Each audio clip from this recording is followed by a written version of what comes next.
Sithanda ukubingelelana samukelana njalo kukota elitsha ikota lethu lokucina likuwona lo unyaka lapho siyaqhubeka sifunda okunye ngoJesu. Kuwona le ikota sizabe sibambe ibhuku lika Joshua. Ikota edlule bese ku Exodus, khathesi sizakhangela uJoshua. Mina engikhulumayo ngo-Amos Maforo, ngizanxusa izihlobo zami engilabo namhlanje ubana balibingelele labaziveze ukuthi bangobani. Kuhle njalo bathandeka ukubana sihlangane kuleli kota elitsha sifunda izifundo ezasiphakamisa kukholweni. Themba sathi sicubule sindawonye lezi zifundo. Ongekhuluma lani kathesi umfundisi uJim Lilo. Salmonani balaleli, siyathaba ukuhlangana njalo kulesi sifundo sanamhlanje olibingelelayo umfundisi uKhwenzile Khumalo. Ngiyalibingelela lonke balaleli lababukeli ngegama leNkosi yethu Jesu. Okhulumayo nguMrs N Mpofu. Sizathatha leli thuba ukubana sibe lomthandazo basikhulekene. Baba wethu okhona ekhaya ezulwini lalapha emhlabeni, sithanda ukubonga ngelinye njalo ithuba osusiphe lona ukubana sifunde ezwini lakho. Sikhulekela ubukhona bukaMoya eNgcwele ukubana sichasisele ngcono ebese sincedisa ukubana ona lawo maqiniso esiwafumana elizwini lakho siphile ngawo. Sikhulekela ukubana usincedise ukubana silunge ngezifundo ezinjengazona lezi, silungele ukuza kwakho sokusondele kangaka. Ngelihle igama leNkosi yethu Jesu siyakhuleka. Amen. Amen. Siyabonga kakhulu. Kalokho sengike ngatsho sihlobo esithandekayo. Kuleli kota sizakhangela izifundo zokukholwa esizithola ebhukwini lika Joshua.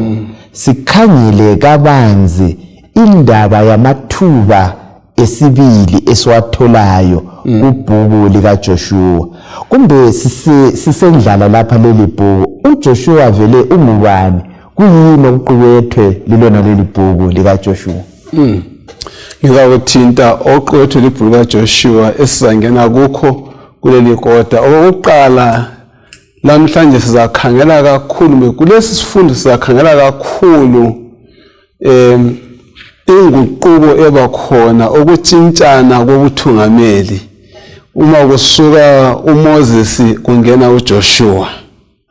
Sisiya phambili sesibona ukubana uJoshua yena uthatha hlangothi bani ngendlela uJehova umthungela ngayo esukela kuMoses ngokuyisa uthinta kakhulu amafitshane. Yes, yikho sizabe sikukhangele kulona leli kota. Singengeza okunye sikukhangele, ikakhulu sikhangele yona le indoda okuthiwa nguJoshua. Okunye sikutholayo ebhukwini lika Joshua ikubana uNkulunkulu uthembekile ekugcwaliseni izethembiso zakhe. Singakhangela abako-Israyeli bathunganyelwe nguMose. Ekufeni kukaMose uyaqhubekela phambili uJoshua laye athathe isigodo ase phambili, uNkulunkulu ebesegcwalisa isethembiso ayebaphe sona ekuqaleni. Futhi sifunda ukubana uNkulunkulu uyasebenza ngabantu ababuthakathaka nxa belobukhulu. Kakhulu abantu ababuthakathaka. Ukhumbule mandlo ukuthi uJoshua loCaleb abadala abenelisa ukuyangena kuleli lizwe lesithembiso. Amadoda wonke 600,000 basebechabalele enkangala. Singengeza lapha namfundisi wami. Okunye sikuthola ebhukwini lika Joshua lapha. Sithola indlela okwakumele bangene ngayo eKenani, lama challenges ababezahlangana nawo. Alright. Sibe sesikukhangela ukuthi ama challenges afana nayo ngama challenges esihlangana nawo lathi namhlanje. Ngezifundo zona leziyana ukuthi banqoba njani kuza sincedisa lathi kuleli bhuku ukuthi sazi ukuthi siza kunqoba njani lathi kula ma challenges esingahlangana lawo. Ikakhulu sikhangele iKenani lasezulwini esilithenjisiweyo nguNkulunkulu. And then okunye sikuthola kakhulu okumqoke ebhukwini lika Joshua ngumthungameli esingathi uinvisible. uNkulunkulu uye wayengumthungameli. Nxa uJoshua wayebonakala ku-Israel esenguye wayesetake over ekufeni kukaMoses, but onguye umthungameli nguNkulunkulu wayebehind. So wayambiza wathi ke sokumele uthungamele ungenise laba bantu elizweni engizabanika lona mina ngokwami. So ngamanye amazwi yena uNkulunkulu nguye owayeza bathungamele ukuthi bangene, but esebenzisa ubani? uJoshua. Sizananzela njalo futhi kulesi sifundo sibona ukugcwaliseka kwesithembiso sikaNkulunkulu, kwesivumelwano sikaNkulunkulu. Sizakhumbula ukuthi uma sibuyela kuGenesis chapter 15 emuva le kuAbraham kukwamthembisa uAbraham ukuthi uzamenza abe isizwe esikhulu kakhulu. Watsho ukuthi yena kodwa imuli yakho iza kungena elizweni engasiyo lizwe labo okweminyaka 400. Kunjani? Namhlanje nxa sesingena kuJoshua sibona leso sithembiso leso sivumelwano sigcwaliseka, icovenant igcwaliseka ekungeneni kwabo ezweni langaphi leKenani, njengokuthembisa kwaNkulunkulu ngokunye esihlana lakho kupheleliswa lapho kakhulu. So sihloko esithandekayo kuleli kota ngiyalikhuthaza abangakathengi izipele zabo ukuthi asambeni siyethenga sitatitshe ndawonye sizabusiseka kakhulu. Kalokho siyabe sifunda lokhu kulotshelwe thina ukuthi ze kube izibonelo ezinhle kithi asebephila esikhathini sokugcina. Amaphutha enzakala endulo lalapha abanqoba khona lathi asifundeni ukuthi singawaphindi lawo maphutha senelise ukunqoba. Siza kungena kusifundo sethu saleli viki lesihloko esithi sona indlela yokuphumelela. Kuyini esingakwenza ukuze siphumelele? Yikho esizabe singakho uyona leli iviki. Ngizacela uMandlo asibalela indinyana yethu yokwaziwa ngekhanda. uJoshua 1 ivesi lika 7. Yes. Qina ke ube lesibindi uqaphelise ukugcina wonke umlayo uMose inceku yami akulaya ngawo. Ungaphambi kuwo uye ngokwesokunene loba ngokwesokhohlo ukuze uphumelele kuhle kukho konke okwenzayo. Siqathanisa lesihloko sethu lesi mfundisi Mlilo. Kuyini esikuzwayo kuvesi kundinyana yethu yokwaziwa ngekhanda le? Indlela yokufundwa ngekhanda le ikhangela uJoshua, uNkulunkulu ukhangela uJoshua njengencebo yakhe obesebenza esekela kumbe obesebenza loMoses. Yebo. Okokuqala uvela kuthambanga kakusiyo into elula okuthatha ubuthungameli kumbe indlela entsha yobuthungameli. Yes. Kuyaletha uvalo. Yes. Okwesibili sikhangela uJoshua ekhangela ubona kumele achaphe uJordan. Ngaphetsheya ngale kule miduli esafunda ngayo kabanzi siya phambili kwesifundo. Konke lokhona izinto ezingaletha uvalo, kodwa utshe ukuthi hayi qina ume isibindi. Uyamqinisa okokuqala laphana ukubana kunkuza umncedisi ubana anqobe yini izizwe. Okwesibili besemvezela indlela ezokuphumela isifunda ngazo esihlana lesihloko sethu ukuthi uzawuphumela njani kuphela ngokugcina umthetho lo ngaphambuke endleleni zikaNkulunkulu kuyaletha ukuphumelela. Kuyaletha ukuphumelela. Izihlobo ezithandekayo kuleli viki siza kufunda ukuthi ukuze siphumelele ngiyakwazi sonke lapho esikhona akula muntu ongafuni ukuphumelela. Ngabe uyakholwa kumbe awukhonzi ukuphumelela sonke siyakufuna. uJehova ulendlela ayiphawulileyo atshoyo ukuthi lingalandela lindlela liza kuphumelela. Angithi be? Yes. Siza kukhanyela lapha indaba yethu yaMose omutsha. Sike sizwe ukuthi uJoshua ukuze aphumelele wayemele abenja. Ungakhanyela uDeuteronomy 18. Ngizakucela Mandlo usikhangelele uvesi ngo15 kusiya ku18 kuyabe kusicacela laphana esiyakhona. Yes. Verse 15. Yes. Inkosi uNkulunkulu wenu iza kulivusela phakathi kwabakini umprofeti onjengami. Right. Limlalele yena. Lakucela lokho enkosini uNkulunkulu wenu, lakucela lokho enkosini uNkulunkulu wenu eHorebu ngosuku lokuhlangana lathi. Asingabe sisalizwa ilizwi lenkosi uNkulunkulu wethu. Singabe sisawubona lumlilo omkhulu funa sife. Inkosi yathi kimi, konke abakucelayo kuhle. Ngiza kubavusela umprofeti onjengawe kubafowabo. Ngiza kubeka amazwi ami emlonyeni wakhe akhulume kibo konke engiza kumlaya khona. uJoshua 1 ivesi 1 siyegcina ku5. Kwathi emva kokufa kukaMose inceku yenkosi, inkosi yathi kuJoshua indodana kaNuni, umsizi kaMose, uMose inceku yami usefile. Ngakho-ke suka uchaphe leli Jordani wena labo bonke laba bantu bako-Israyeli, liye elizweni engizalinika lona. Yonke indawo ezakunyathelwa zinyawo zenu ngilinikile yona njengokuthembisa kwami nguMose. Kusukela enkangala ngaseningizimu kuze kufike eLebanoni ngasenyakatho, kusukela emfuleni omkhulu iYufrate ngasempumalanga, lonke ilizwe lamaHethi kuze kufike olwandle olukhulu ngasentshonalanga, kuzakuba ilizwe lenu. Kabula muntu ozakumelana lawe zonke izinsuku zokuphila kwakho. Njengalokhu ngangiloMose, lawe ngizakuba lawe.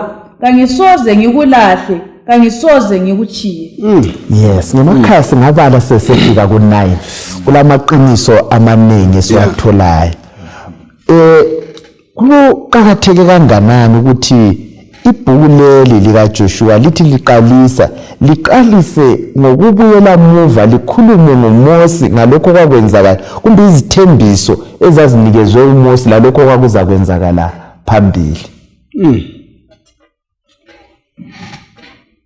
Sinanzelela ukuthi uNkulunkulu nxa wahle wakhuluma ekhumbuza mhlambe uJoshua Yes.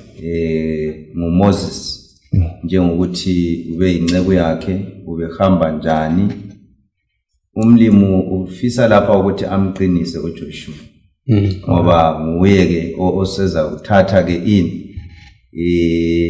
leli job. Yes. Kanti njalo ufisa ukuthi aqinise uIsrael wonke ukuthi abe lesiqiniselo esingathi iconfidence kuJoshua. Kunjani? Ngoba ukhuluma ngomprofeti ukuthi hayi njengoba ngangiloMoses ngizalivusela omunye umprofeti. Kunjani? Ozafana loMoses ozalithungamela, so ilizwi lakhe lililalele lizajani lizakuphumelela. So ngapha ke nxa sebuya kuJoshua uthi khona ke uqaphele ukuthi khona ke awuphambuki, qina ume in isibindi.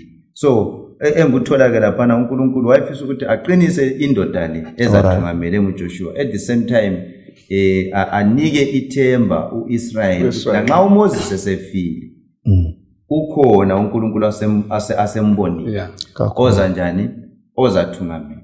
Kanti njalo ngendlela efananayo ukuqhakatheka ke ukuthi ibhuku leli lihle liveze ukuthi umsebenzi uyaphambili.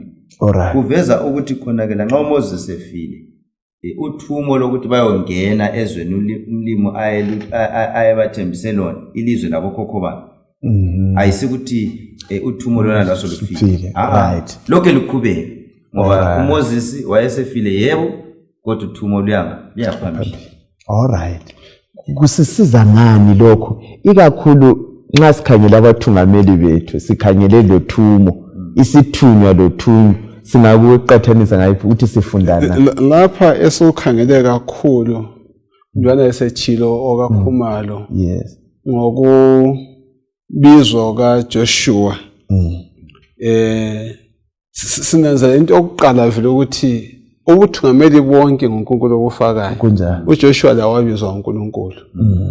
Okwesibili sinanzela ukuthi uNkulunkulu wayebeze uMoses ukuthi uMoses akathungamele uIsrael esuka eGibhithe uyo eKhenani. Lo Joshua ubize ubana angenise lona yokusuka. Futhi Joshua wenza njani mfethu? Ukuba ngenisa ezweni laseKhenani. Kunjani? Njengokuthembisa kwabani kukaNkulunkulu. NjengoMose wabiza ukuthungamela uIsrael uJoshua ubana bayengena laphi eKhenani njengana sengitshilo. futhi okunye esikuhlala nakho ngibonane ngasifundela uverse ka11 ka Exodus chapter 33 uyasitshengisa ukuthi kanti yena uJoshua lo obizwayo wayenjani esayivula futhi mina ngikufundayo ukuthi ukuthiwameli bonke sesikhangele kithi lapha kuhle ukuthi sibe laba nawethu abakopayo kunjenjani mina athe sentshonalanga yomsebenzi kusangena abatsha lokhuma luzaba sentshonalanga yomsebenzi wakhe kuyangena abafundisi abanjani abatsha so into le kumele kuthiwa kusinwa kudedelwana. Yes. Okay. Verse 11. Ngaleyo ndlela inkosi yayikhuluma kuMose ikhangelane laye njengomuntu ekhuluma lomngani wakhe. Lapho uMose esebuyele ezihonqweni inceku yakhe uJoshua oyinsizwa indodana kaNuni kasukanga ethenteni. Right. Akasukanga ethenteni. Kulama verse ambalwa isakhela kuyona le angasincedisa ukufunda ngendoda le okuthiwa uJoshua. Kuthiwa kasukanga ethenteni. Kufala ukuthi ngithi mina umfundisi usukile echurch waya endlini. Alright. Kodwa umsekeli wakhe wasala echurch. Kuyakutshengisa ukuthi uJoshua lo ubelobudlelwano obunjani noNkulunkulu. Indoda eyayizimisele elokuzimisela okuphakemeyo entweni zakuNkulunkulu. Ungaphambili zatho ukuthi yiyo leyo ndoda okwathi bethunywe beli12 ukuthi bahambe bayehlola.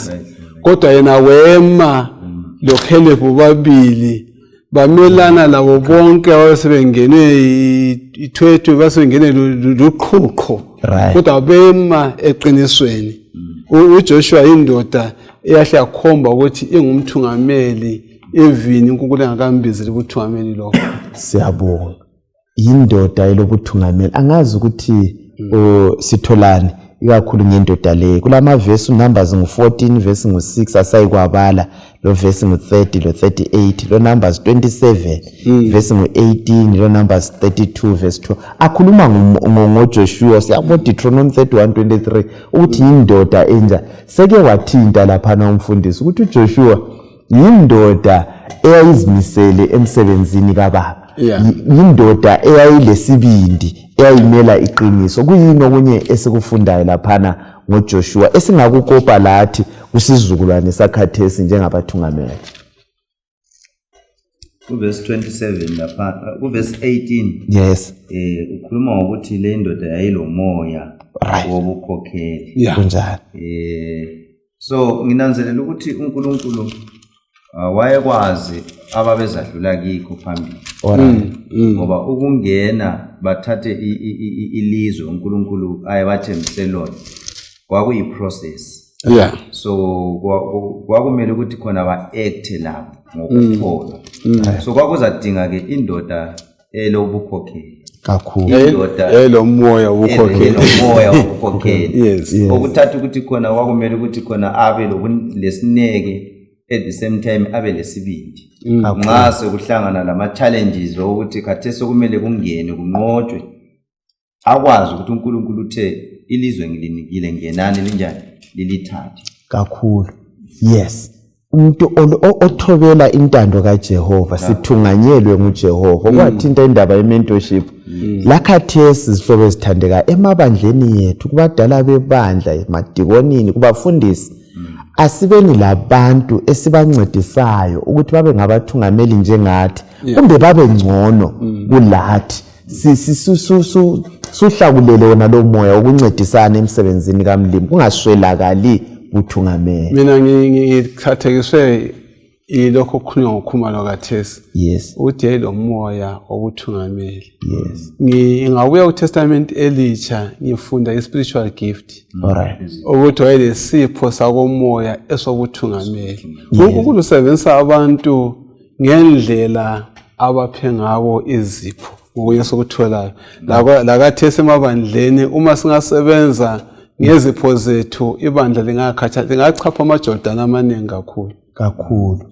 sakhele kukhonokho manje engqondweni zethu kungasidilikeli lokho yazi kwesinye isikhathi khumalo siyaba labathungameli abenelisayo abachain inhlangano ngendlela emangalisayo sichaya izandla sicine sesikhuluma ukuthi ngumthungameli uzibani obesenza izinto lezi ibandla leli umthungameli walo kahle kahle ngubani owayethungameli uIsrael enkangala ngubani ngoMose ngoJoshua lakathi esosithungamelayo kungabe kungubani sinanzelela ukuthi sithunganyelwa nguNkulunkulu ongabonakaliyo ngelihlo lomuntu uthungamela ecatshe ngabantu esibabonayo khangela uMose ngendlela amthungamela ngayo uNkulunkulu ukufa kukaMose kakumisanga uthungo lakhathesi kulokhu kuqinisekile ukuthi singaba labathungameli abachiyeneyo abanye bayangena abanye bayaphuma kodwa uNkulunkulu uhlezi ekhona kusinika isibindi esokubana lanxa singabona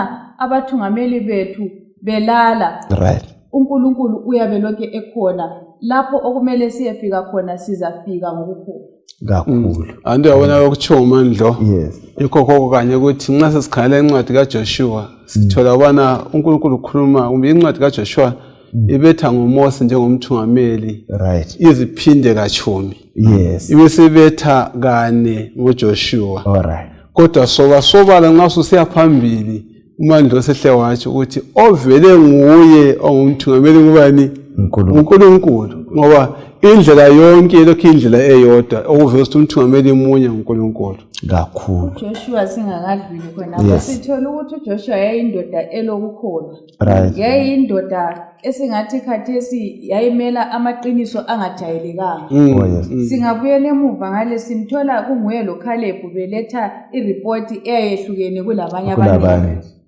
khathesi lathi siyakudinga ukuba lesibindi sokuphilela iqiniso lanxa ungakhanya ngani awusazwisiseki unjani uJoshua yayindoda eyayilalela lanxa kungavumi lanxa inengi liwele ngasokhohlo kumbe ngakosokunene yona yayisala ime eqinisweni so sithola esiba lesimilo esasimenza afanele ukuthatha intambo esukela kuMose kakhulu sawadinga wona la madoda labo mama abamela iqiniso angithi phela abanyeke bathengiswa singakhanyela uJoshua ngo1 uJoshua ngo1 usilethela omnimpikitsha webhuku lika Joshua uhle alifinqe ibhuku lonke kulezigaba ezine aziqambayo singancedisana lapho ngabe kuyini elikutholileyo nxa likhanyela uJoshua ngo1 lapha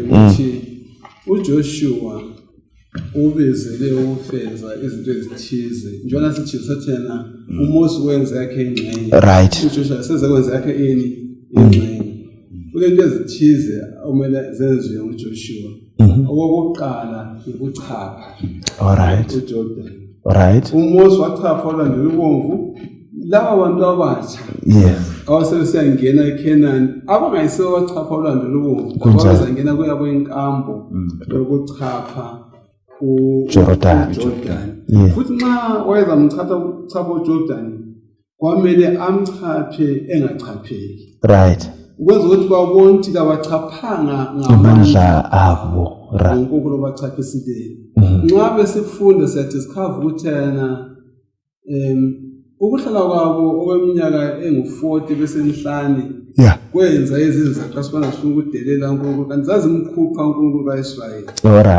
kodwa nxa sebesiyachapha ulwandle olubomvu kwabenza baqasa ukukhupha njalo okwesibili abezelwa khona uJoshua loIsrayeli yokuyathatha umhlabathi wona lo kanye ovele enkulu ayibanike wona okwesithathu nxa sebewuthethe umhlabathi sekumele babe ubani uzakuhlala endaweni enje ubani uzahlala endaweni enje yikho okwesithathu nxa sebelele indawo okwesine sokumele basebenze kumele basebenze so yokuchapha yokuthatha yekwaba then okwesine sokusiba yokusebenza iservice kakhulu khona lokhu izigaba lezi ziyafika yini lempilweni zethu zakhathesi thina? Yes, indlela esiphila ngayo nxa sesichaphile sesibhabhathiziwe sanqoba leli lizwe kumele sithi ekugcineni kwakho konke sisebenzele uNkulunkulu sibe zinceku ezithembakeleyo ngoba konke lokhu sikuthenjisiwe. Angithi be? Yes. Nxa sikhangela futhi lapha kubhuku lona leli ku chapter 1 ake ukhangele izithembiso uNkulunkulu akuthembise zona empilweni yakho, uNkulunkulu azilethileyo wazigcwalisa. Wena siphila njani phansi kwazona lezi izithembiso kuNkulunkulu nsuku nansuku? Yeah, mina maybe singakafiki khona lapha ngithathekiswa indlela uNkulunkulu ahle abanika amanyathelo engathi ngama steps okumele bawalandele. Alright. Khona okulethwe ngumfundisi uMlilo lapha ukuthi kuzamele banjani bachaphe banqobe baqede lapho bese besaba beqeda lapho ke sokumele baqhubeke bemkhonza uNkulunkulu besebenza ngokusebenza kwabo kwakumele kube in harmony lomthetho kabani kwathi. So bese ngikubona ukuthi even lathi uNkulunkulu usivezele indlela okumele sihambe ngayo. Akulanto efihlakeleyo ekukholweni kwethu uNkulunkulu usivezele ukuthi nxa usubhabhathiziwe uphila kanje uhambe kanje kuze kuyefika ekucineni ekutheni size siyefika ekusindisweni ekuzeni kukaJesu. So amanyathelo wonke uNkulunkulu hle waveza.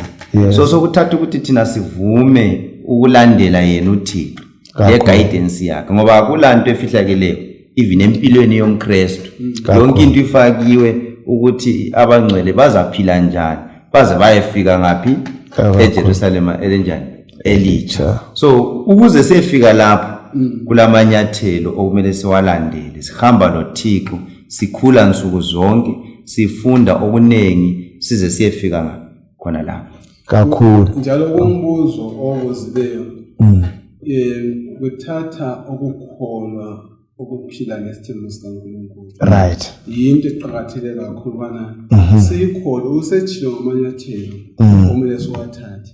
Kumele sikholwe. Engqondweni zami ngibone ukungena kwabo ku River Jordan. Ngabona lami ngisamukela uNkulunkulu ngena kwami eJordan yombhabhathizo. Kakhulu. Wafika ingqondo zami zokuthi kanti nxa sokuthiwa ngiyanqoba ngiyathatha ngiyawenda. Yes. Ngithatha indlela entsha yokuphila ezindaweni. Yes. Ngithatha indlela entsha yokuphila ngokuzwisisa futhi ukuthi the moment samukela uNkulunkulu sekumele ngiphile ngokombuso wezulu. Kunjalo. Saselapha emhlabeni. Yes. Kodwa kumele ngiphile ngokombuso wezulu ngilapha emhlabeni. Yebo Jesu Kristu umbuso wezulu njani usufikile. Yes. Othi usukhona. As long as ngisaselapha angahambi ekhaya kaBaba kodwa ngiphila njengomntwana wezulwini kodwa ngilapha emhlabeni. Kakhulu. Yes. Embuzweni wakho kubuzile laphana ukuthi izithembiso esizitholayo mina ngithathekiswa kakhulu izithembiso engisitholayo ku 1 John 3 verse lingeni ka22 ukuthi lokho esikucelayo uNkulunkulu uyasinika nxa sigcina imiyalo yakhe. Sithola ukuthi kulengcenye esiyenzayo njengabantu ukuthi siyalalela uNkulunkulu ebese senzela lokho esingeke sazenzela khona thina njengabantu. Kakhulu. Yes. Kakhulu bemfuna ukugcizelela kompana ukuthi andiyabona ukuthi ibhuku lapha sikhuluma ukuthi lendlalwe njani. So kunkhana kwakungama initiatives kaNkulunkulu ukuthi lizahamba so lenze so. So kusivezela ukuthi ama initiatives kaNkulunkulu kithi kawagcwaliseki automatically. Kuyabe sokuthatha ukukholwa konke ngumfundisi uMlilo ukuthi kumele kube lengcenye esiyenzayo thina ona waphala. So umlimo fana ukuthi usindiso ulwendlele usindiso ngoJesu solwapheleliswa esiphambanweni angithi we are assured ukuthi sizasindiswa ngoJesu but kumele kube lengcenye esiyenzayo thina that is ukukholwa isipho sona leso umlimo kanjani asipheso. Kakhulu siyabonga ukuchasiselwa lapha. sikhangile lapha mandlo uchapter 1 kaJoshua iverse 2 lo 3 sike sikhangile indaba yesethembiso lesi impendulo umbuzo ohlandela khona lapho indaba ukuthi kanti uthembisa nje uthembisa umhlabathi ongokabani uthembisa ngayiphi indlela lesi sithembiso ungasibalela uverse 2 lo 3 uMose inceku yami usefile ngakho-ke suka uchaphe leli Jordani wena labo bonke laba bantu bako-Israyeli liye elizweni engilinika lona yonke indawo elizanyathelwa zinyawo zenu ngilinike yona njengokuthembisa kwami uMose. Right, sitholani kuverse le nxa ukhangela kuleli iverse uthola inkulumo yakho esithena uNkulunkulu uthembisa uJoshua aza kumupha khona right siyabona indaba akuyathi seyikuphile yes yeah aza kumupha senjani sekuphile konke lokho nxa kulandela kungakhulunywa ngumuntu ongumnikazi walokhu akuphayo right lanxa ungakubambi ngesandla sakho oresenjani senguphile futhi kumemezela ukukholwa ukuthi hayi ohluthu ungakamukeli anti kunjalo isikhathi esiningi nxa sikhuleka kube sisikholwa ukuthi umuntu usesiphenduliwe even singakathi amen kunjalo kumele sibone so lapho kwafana naleyo ndawo ukuthi onguye ongenza njalo ngumnikazi wolutho so uNkulunkulu umnikazi kanjani umhlaba lokugcwala kungobani wakhe kakhulu njalo kuthenjiswa Joshua yedwa ngithi phela hayi isithembiso sikabani sika-Israyeli wonke anti kunjalo asiqhubeke ngayo u4 siya ku6 kusukela enkangala ngaseningizimu kuze kufike eLebanoni ngasenyakatho kusukela emfuleni omkhulu uYufrate ngasempumalanga lonke ilizwe labaHethi kuze kufike olwandle olukhulu ngasentshonalanga kuza kuba yilizwe lenu kakula muntu ozakumelana lawe zonke izinsuku zokuphila kwakho njengalokhu ngangiloMose lawe ngizakuba lawe kangisoze ngikulahle kangisoze ngikuchiye right singaqhubeka lapha esikhona singakhangela amaHebheru 6 verse 17 lo 18 sifuna ukuthi sikunanzelele lapha ukuthi uNkulunkulu ubiza lo mhlabathi kumbe leli lizwe njengelizwe lesithembiso kutshoni ukuba zindlalifa zesithembiso lesi uthengiya bala uHebrews alright but elungisebona abanye okuqala right uNkulunkulu usuka udlula nje kukho kancane yes usebenzisa isabizwana alright ngombanisana yeah esika wena lani izwe lenu okuveza futhi indlela yokukhuluma ngobuningi bolutho okuveza ukuthi lelizwe lithenjiswayo kayisoka Joshua yedwa hayi kodwa lo Israyeli njani wonke uyovezwa laphana njalo futhi uzasibala uHebrews bese sikhangela ke 17:18 Hebrews 6 verse 17 and 18 ngakho-ke lapho uNkulunkulu ethanda ukubonisa ngokupheleleyo kuzo izindlalifa zesithembiso ukungaphenduki kwecebo lakhe waqinisa ngesifungo ukuze ngezinto ezimbili ezingaphendukiyo uNkulunkulu angaqambi amanga ngazo sibe lenduduzo elamandla thina esibalekele ukucatsha kuye sibambelele ethembeni elibekwe phambi kwethu right yes isithembiso lapha bathandela esifumanayo esokuqala ngesokuthi uNkulunkulu kulabo ababalekele kuye wathembisa uzaba labo ngokuphela nje kuzathola kuMateyu 28 verse 20 lathi sithenjiswe into enjani efana as long as sibalekele kuye sisenza umsebenzi wakhe kulesithembiso ukuthi hayi ngizakuba lani kuze kusekupheleni ngenye indlela kasisali sizintandane endaweni zezulu right othembisileyo uthembekile sihlobo esithandekayo uyasigcwalisa yebo khuma I think bengizafuna ukuthi into khona lapho ukuthi kutshoni ukuba indlalifa yesithembiso ukuthi kwakumele badepende kuNkulunkulu kunjalo ya ngoba nguye wayesifakile isithembiso ya so isithembiso sisure sikhona kodwa ukuthi size sigcwaliseke isithembiso basi realize empilweni yabo kwakumele badepende kubani kuye uNkulunkulu onguye wayesithembisile indlalifa kwamngeni hayi akufuko ichaze indaba yendlalifa uba indlalifa kuletha kudlala ubani so ukudependa ke kuNkulunkulu kuthi ukuthi khona kumele kube lani lendla kube nobudlelwano kunjalo ube ngumntaka kaNkulunkulu ihambe lonke iphile lonke so kungakwenza ke ukuthi wena ube njani ube indlalifa yalesi sithembiso isithembiso lesi sigcwaliseke kuwe ngoba usungumntaka kaNkulunkulu so kakuvumi ukuthi sigcwaliseke ukhatshana le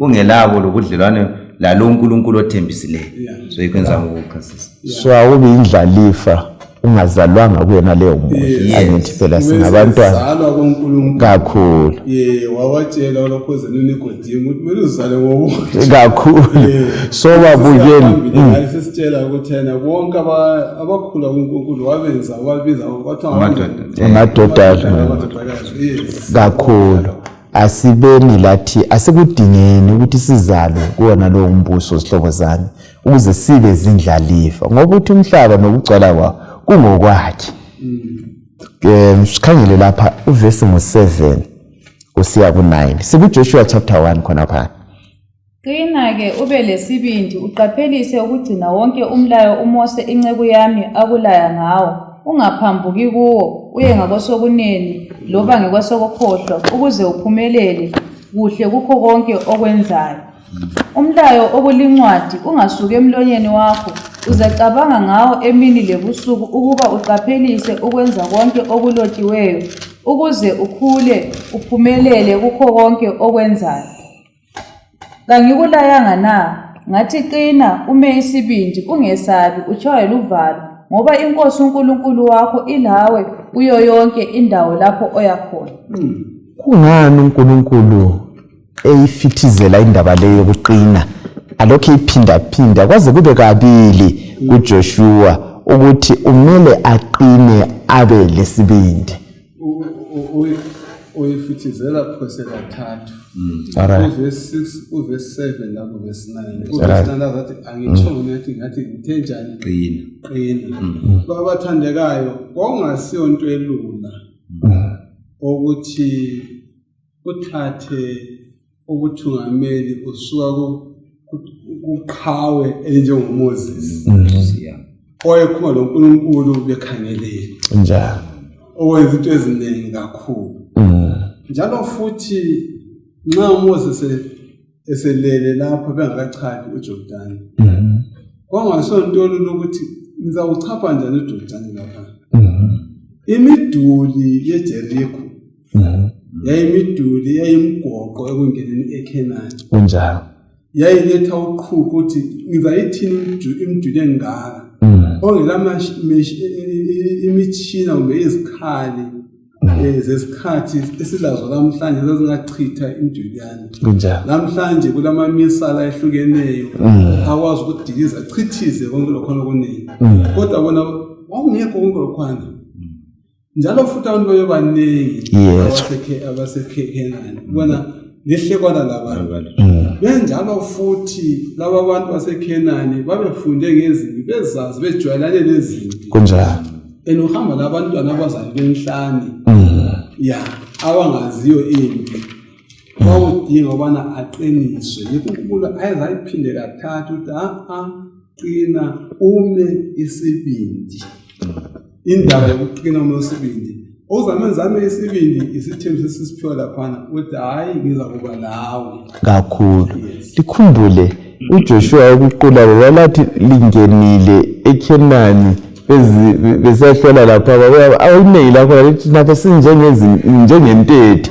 so kwakulobugwala kukamula kweIsrayeli uNkulunkulu kwakudingakala ukuthi abaqinise yebo manje Ukungezelela khona lapho sinanzelela ukuthi ukuphumelela kukaJoshua kwakungayeyamanga emandleni akhe. Alright. Ungananzelela uNkulunkulu wayezamenzela uJoshua amphumelelise selong wayehlala ebukhoneni bakhe. Singakhangela ukwesaba kuphikisana lokukholwa. Kunjalo. Lapho sesilahlekelwe ukukholwa siba lokwesaba. Nxa sesisesaba uthi yena uHebrews kunzima ukumthokozisa uNkulunkulu nxa singela ukukholwa. Nxa sikhuluma kulezi izindawo uNkulunkulu uyaqinisa ukuthi kaqine ngoba ukwehluleka kumbe ukuma ungaqhubekeli phambili kuthi ukuthi ukufa.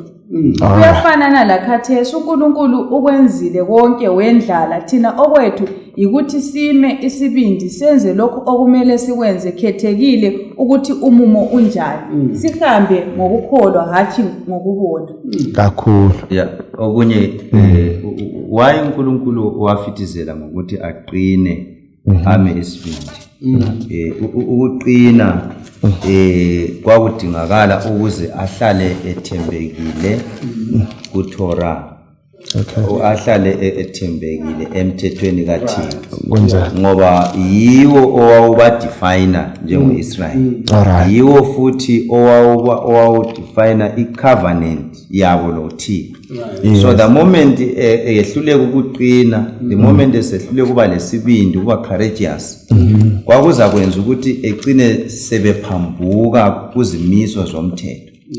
Eziyizwe ezazizakwenza ukuthi khona ke baphumelele ngoba ukuphumelela njengoba nesechilo lapha uMandlo kwakungeyamanga kuye uJoshua kwakuyame kuThixo lesivumelano sakhe. So bona uJoshua njengo leader leader uIsrael lo ngokwesaba lakho konke kwakuzamenza ukuthi khona agcine ephumile emthethweni kakhulu. Yangaphuma emthethweni seqamule ubudlelwano loThixo onguye wayeza kwenza ukuthi banqobe kakhulu. Vele khona kungaqina Khumalo umthungameli. Yonke into isilungile. Babethi bona izimvu zingathunganyelwa ingwenyama zilamandla kule ngwenyama eziningi ezithunganyelwa yimvu. Umthungameli nxa uJoshua ngaqina ibandla uIsrayeli wonke nxa ukuthi uligwala umthungameli nxa eqinile konke elesibindi kuyalunga. Ake sikhangele indaba eku-Efeso 6 verse 10. Yes, ngesibala usikhangelele ku-Efeso 6 verse 10 siya ku-12. Elokugcina-ke qinani enkosini lesemandleni ayo amakhulu. Hlomani izikhali zonke zikaNkulunkulu ukuze libe lamandla okumelana lobuqili bukaSathane. Siqhubeke. Ngoba kasilwi lenyama legazi kodwa silwa lemibuso lamandla lababusi balumhlaba womnyama lempi yemimoya emibi yaphezulu. Right, singabala sefika kuvesi ngo-18 kodwa kwakhathesi sigcina lapha babukeli labalaleli. Singa-athatha njani amazona la safake ezimpilweni zethu inkuthazo esiyitholayo endabeni leyi yokuqina kuyini vele ekusihlaselayo kulesi sizukulwane? Sivezela ukuthi hayi njengoJoshua wayemele aqine ekhanane lemiduli ekhanane lokunzima uphambi kwakhe lathi esiphela lesikhathi asikuthani lokho kwezinto akusihlasele. Ikhona imiduli la. Ikhona imiduli, ikhona imoya kunenge ukusihlaselayo. Ongenza siwe kukholweni. Right. Kwesinye isikhathi ungachanje luvalo nje usubona ukuthi okudingwa imali ekhaya lakho ukhona lekhathana uzugcina usithala uvalo yokudla kwethu. Kwesinye isikhathi omunye umuntu engagula kabuhlungu sibili kuphela amandla lawe kunjalo nxa ungazange waqiniswa njani yenkosi. Kwesinye isikhathi ungaba imisebenzi singasayitholile engekhoyo umuntu athwale nzima ukuthi abantwana nizabaphana kokudla umqamula ama joint aphela amandla lo muntu. Abantu abatsha uthole isithupha semfundo usuzoba ngudokotela ule masters kodwa uthola ukuthi isiphepha oliphethelele akulanto ongayenze ngokuphilisa ngalo ngalesi sikhathi. Yes. Konke khona ngaba yinto engakuhlasela ikwenze kwesikhathi uzomhlamukele uNkulunkulu. Ilizwi ithana naka siqineni bathandekayo. Yes. Isibenda kuqina bonke bakabani bukaSathane. Kunenge ukuthi bukaSathane ukuza kithi. Engikuthanda kakhulu ukuthi yena kasiqini kawethu amandla. Mando kwakuthi usisimpofu. Kasiqini kwethu amandla kodwa siqina ngaphi? Enkosini eyisiqinisayo. Kakhulu. Kuyadingakala ukuthi kusiqine umbisize lapha mfundisi Khumalo ikakhulu kusizukulwane sakhathesi singahlala njani siseqinisweni ikakhulu uhlangene labantu abayekethisayo abantu abangamiyo eqinisweni ikakhulu lokho kwenzakala manje kuJoshua abantu bahambe bengu12 kwangamadoda ahloniphekayo kubuye abaningi abangu10 bathi akungeneki kwavuma yini ukuthi nalibabili limele lithi hayi akunjalo isikakhulu abantu abatsha bangena esigabeni ezinjalo lathi badala kunjalo kume kanjani ya ivesi ithe elokugcina ke bazaqinani enkosini lasemandleni ayo amakhulu so kimi kufika ekutheni khona kumele siyazi leyo nkosi elamandla amakhulu singadinga ukuthi uNkulunkulu sithi sizamazi sesiphakathi kwezindlu sizamazi sesilama challenges no kumele sibe mazi singakangeni kuma challenges ukwenzela ukuthi nxa sohlangana nama challenges ukuthi sokumele udlo kwechumi nxa sohlangana nama challenges ukuthi usumele wephulisa abatha ngenxa ukuthi uyamazi uThixo uhambe la isikhathi eside uza kuba lamandla okuma otherwise ngawakho amandla awungekume so okungasigcina ukuthi sime kasimazini yena lothe qinani enkosini Singazethembi thina kakhulu akuvumi ukuthi sizethembe ungasikhangelela uSamu 1 kumbe khona kade ufuna ukwengezelela manje khululeke ukungezelela ukuthi kumele sisarende kuNkulunkulu bese sisebenzisana naye ekutheni intando yakhe ayiveze kithi bese siyenza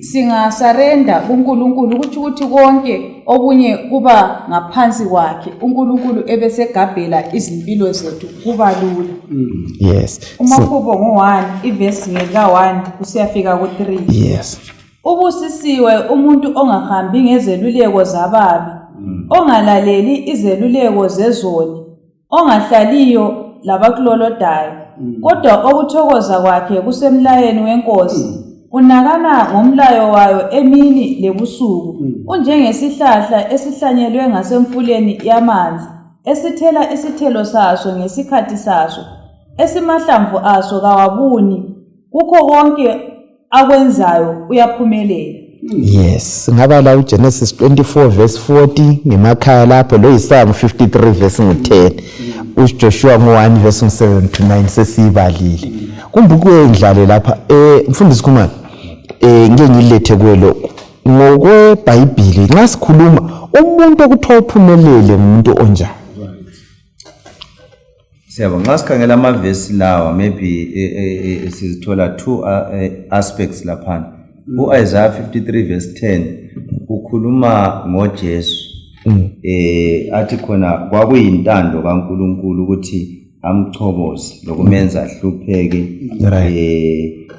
lokuthi anikele so nginanzelela ukuthi khona lokho okwenzakala kuJesu kwakuyikuphumelela kwecebo likaThixo so ukuphumelela ngokweBhayibheli kungaba sesigabeni sokuthi khona lokho bekuhleliwe kungawi yes kodwa kuhambe kuyefika ukuthi khoxo ikuphumelela right ngoba kuhleliwe eBhayibhelini kanti njalo ukuphumelela ngokweBhayibheli ngokukaMakhubo 1 verse 1 to 3 lapha ikuphumelela ngokwentando kaThixo ngokuphila ngomthetho kaThixo right ye ngoba ngaphandle komthetho kaThixo asingeke sithi umuntu uphumelele hayi kufanele ukuthi nxa umuntu ephumelela ngokweBhayibheli aphumelele senkosini aphumelele ephila ngomthetho kaThixo kuyenzakala ukuthi umuntu uthe uphumelele tholakale le material lezinto eziningi but umuntu onjalo isigaba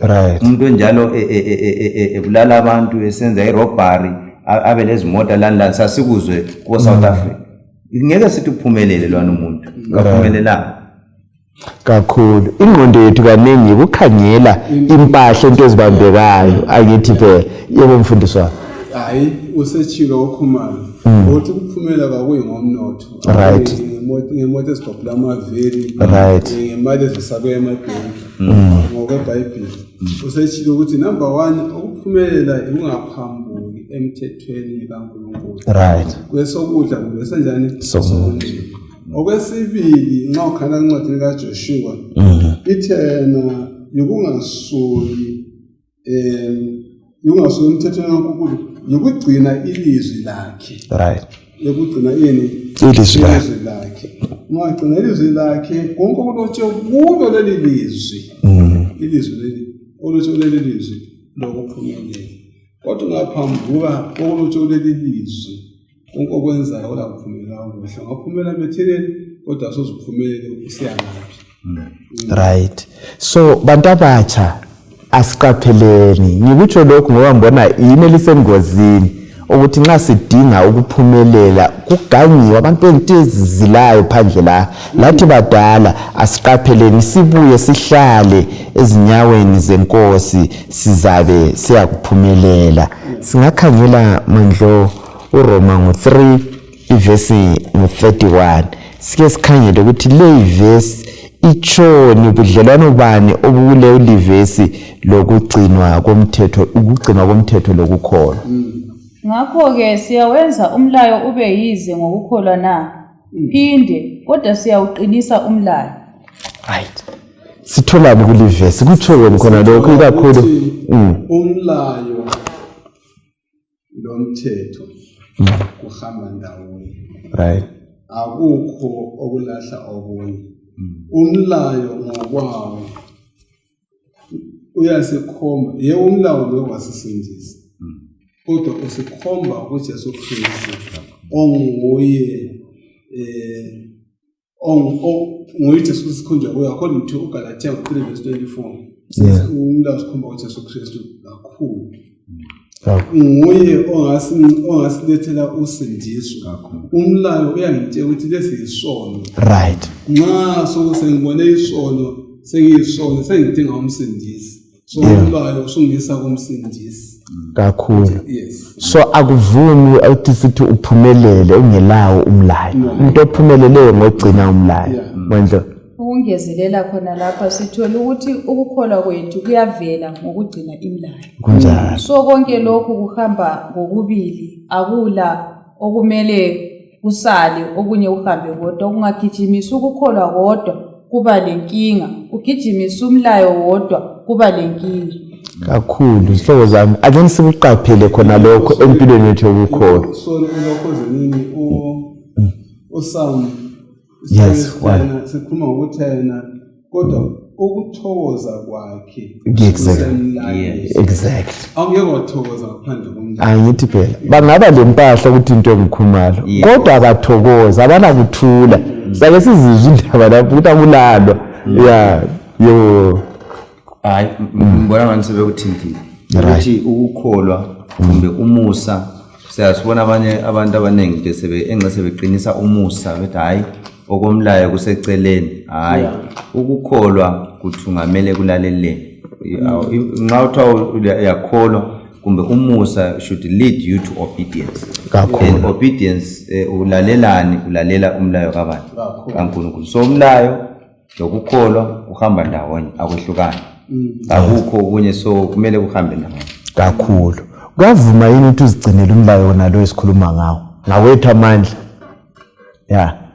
hayi lana sike satsho ngaphambilini ungeke ugcina ngakho kanjani amandla yes uNkulunkulu kuphela uma sizethula kuye uyasidinga amandla kwana sigcine umlayo wakhe kakhulu mina uGalatia 3:24 umlayo usikhombela kuJesu Kristu nguye ozasibangula isono yes ake sizame ukuyigoqa lindaba sisemaphethelweni lapha khumalo awakho ukugcina uthini ngalesi sifundo esiphuma sikubambile?